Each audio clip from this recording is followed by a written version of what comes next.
Book 2, Chapter 4 of A Tale of Two Cities by Charles Dickens. Congratulatory. From the dimly lighted passages of the court, the last sediment of the human stew that had been boiling there all day was straining off when Dr. Manette, Lucy Manette, his daughter, Mr. Lorry, the solicitor for the defense, and its counsel, Mr. Stryver, stood gathered round Mr. Charles Darnay, just released, congratulating him on his escape from death. It would have been difficult by a far brighter light to recognize in Dr. Manette, intellectual of face and upright of bearing, the shoemaker of the garret in Paris. Yet no one could have looked at him twice without looking again, even though the opportunity of observation had not extended to the mournful cadence of his low, grave voice, and to the abstraction that overclouded him fitfully, without any apparent reason. While one external cause, and that a reference to his long lingering agony, would always, as on the trial, evoke this condition from the depths of his soul, it was also in its nature to arise of itself, and to draw a gloom over him as incomprehensible to those unacquainted with his story as if they had seen the shadow of the actual Bastille thrown upon him by a summer sun, when the substance was 300 miles away. Only his daughter had the power of charming this black brooding from his mind. She was the golden thread that united him to a past beyond his misery and to a present beyond his misery. And the sound of her voice, the light of her face, the touch of her hand, had a strong beneficial influence with him almost always. Not absolutely always, for she could recall some occasions on which her power had failed, but they were few and slight, and she believed them over. Mr. Darnay had kissed her hand fervently and gratefully, and had turned to Mr. Stryver, whom he warmly thanked. Mr. Stryver, a man of little more than 30, but looking 20 years older than he was, stout, loud, red, bluff, and free from any drawback of delicacy, had a pushing way of shouldering himself, morally and physically, into companies and conversations that argued well for his shouldering his way up in life. He still had his wig and gown on, and he said, squaring himself at his late client to that degree that he squeezed the innocent Mr. Lorry clean out of the group, "I am glad to have brought you off with honor, Mr. Darnay. It was an infamous prosecution, grossly infamous, but not the less likely to succeed on that account." "You have laid me under an obligation to you for life, in 2 senses," said his late client, taking his hand. "I have done my best for you, Mr. Darnay, and my best is as good as another man's, I believe." It clearly being incumbent on someone to say "much better," Mr. Lorry said it, perhaps not quite disinterestedly, but with the interested object of squeezing himself back again. "You think so?" said Mr. Stryver. "Well, you have been present all day, and you ought to know. You are a man of business, too." "And as such," quoth Mr. Lorry, whom the counsel, learned in the law, had now shouldered back into the group, just as he had previously shouldered him out of it, "as such I will appeal to Dr. Manette to break up this conference and order us all to our homes. Miss Lucy looks ill. Mr. Darnay has had a terrible day. We are worn out." "Speak for yourself, Mr. Lorry," said Stryver. "I have a night's work to do yet. Speak for yourself." "I speak for myself," answered Mr. Lorry, "and for Mr. Darnay, and for Miss Lucy, and, Miss Lucy, do you not think I may speak for us all?" He asked her the question pointedly and with a glance at her father. His face had become frozen, as it were, in a very curious look at Darnay, an intent look, deepening into a frown of dislike and distrust, not even unmixed with fear. With this strange expression on him, his thoughts had wandered away.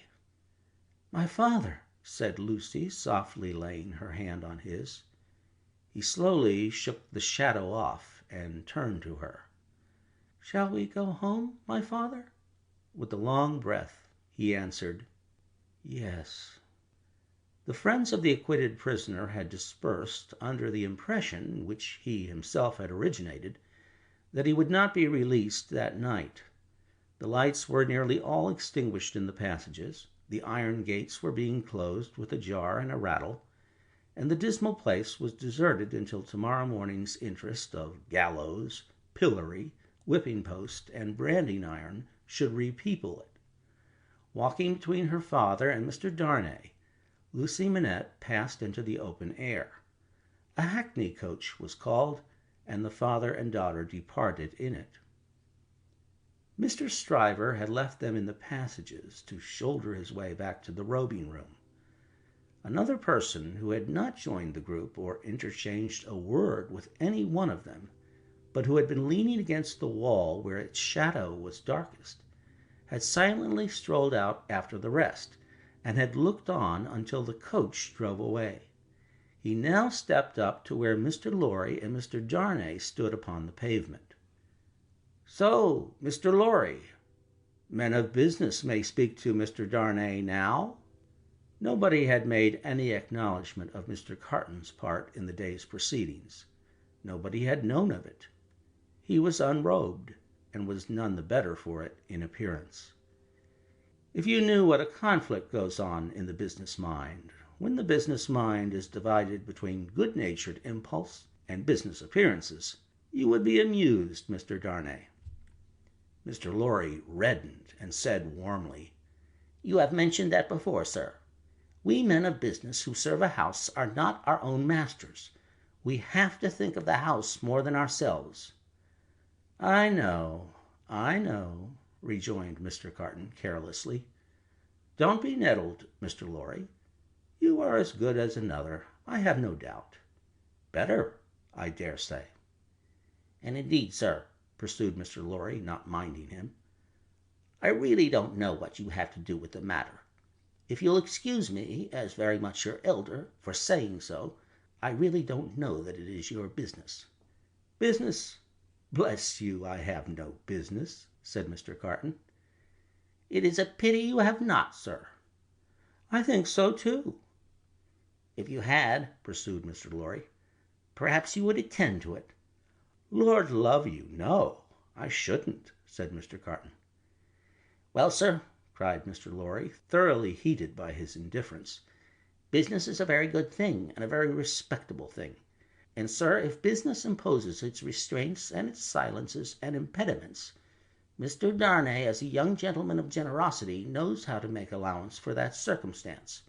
Mr. Darnay, good night. God bless you, sir. I hope you have been this day preserved for a prosperous and happy life. Chair there!" Perhaps a little angry with himself, as well as with the barrister, Mr. Lorry bustled into the chair and was carried off to Tellson's. Carton, who smelt of port wine and did not appear to be quite sober, laughed then and turned to Darnay. "This is a strange chance that throws you and me together. This must be a strange night to you, standing alone here with your counterpart on these street stones." "I hardly seem yet," returned Charles Darnay, "to belong to this world again." "I don't wonder at it. It's not so long since you were pretty far advanced on your way to another. You speak faintly." "I begin to think I am faint." "Then why the devil don't you dine? I dined myself while those numbskulls were deliberating which world you should belong to, this or some other. Let me show you the nearest tavern to dine well at." Drawing his arm through his own, he took him down Ludgate Hill to Fleet Street, and so up a covered way into a tavern. Here they were shown into a little room where Charles Darnay was soon recruiting his strength with a good plain dinner and good wine, while Carton sat opposite to him at the same table with his separate bottle of port before him and his fully half-insolent manner upon him. "Do you feel yet that you belong to this terrestrial scheme again, Mr. Darnay?" "I am frightfully confused regarding time and place, but I am so far mended as to feel that." "It must be an immense satisfaction." He said it bitterly and filled up his glass again, which was a large one. "As to me, the greatest desire I have is to forget that I belong to it. It has no good in it for me, except wine like this, nor I for it. So we are not much alike in that particular. Indeed, I begin to think we are not much alike in any particular, you and I." Confused by the emotion of the day, and feeling his being there with this double of coarse deportment to be like a dream, Charles Darnay was at a loss how to answer. Finally, answered not at all. "Now your dinner is done," Carton presently said. "Why don't you call a health, Mr. Darnay? Why don't you give your toast?" "What health? What toast?" "Why, it's on the tip of your tongue." "It ought to be." "It must be. I'll swear it's there." "Miss Manette, then." "Miss Manette, then." Looking his companion full in the face while he drank the toast, Carton flung his glass over his shoulder against the wall, where it shivered to pieces, then rang the bell and ordered in another. "That's a fair young lady to hand to a coach in the dark, Mr. Darnay," he said, filling his new goblet. A slight frown and a laconic "yes" were the answer.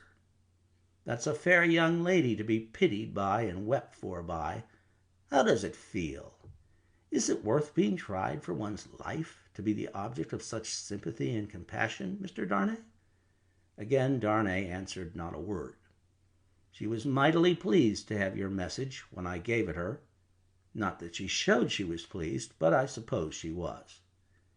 The allusion served as a timely reminder to Darnay that this disagreeable companion had, of his own free will, assisted him in the strait of the day.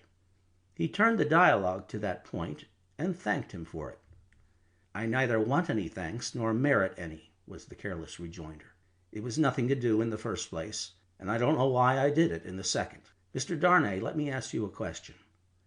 "Willingly, and a small return for your good offices." "Do you think I particularly like you?" "Really, Mr. Carton," returned the other, oddly disconcerted, "I have not asked myself the question." "But ask yourself the question now." "You have acted as if you do, but I don't think you do." "I don't think I do," said Carton. "I begin to have a very good opinion of your understanding." "Nevertheless," pursued Darnay, rising to ring the bell, "there is nothing in that I hope to prevent my calling the reckoning and our parting without ill blood on either side." Carton rejoining, "Nothing in life." Darnay rang. "Do you call the whole reckoning?" said Carton. On his answering in the affirmative, "Then bring me another pint of this same wine, drawer, and come and wake me at 10. The bill being paid, Charles Darnay rose and wished him good night. Without returning the wish, Carton rose too, with something of a threat of defiance in his manner, and said, "A last word, Mr. Darnay. You think I am drunk?" "I think you have been drinking, Mr. Carton." "Think? You know I have been drinking." "Since I must say so, I know it." "Then you shall likewise know why. I am a disappointed drudge, sir. I care for no man on earth, and no man on earth cares for me.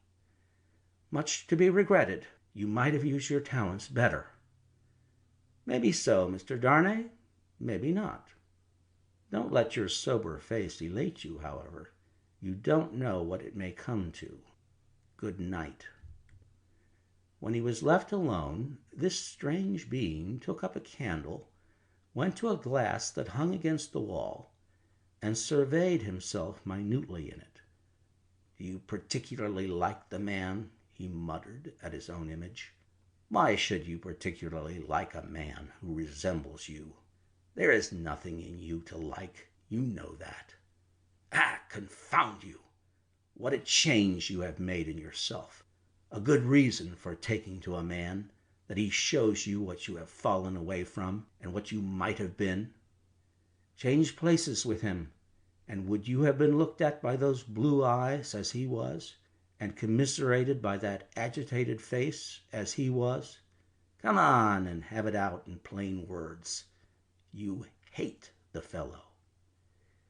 He resorted to his pint of wine for consolation, drank it all in a few minutes, and fell asleep on his arms, with his hair straggling over the table and a long winding sheet in the candle dripping down upon him.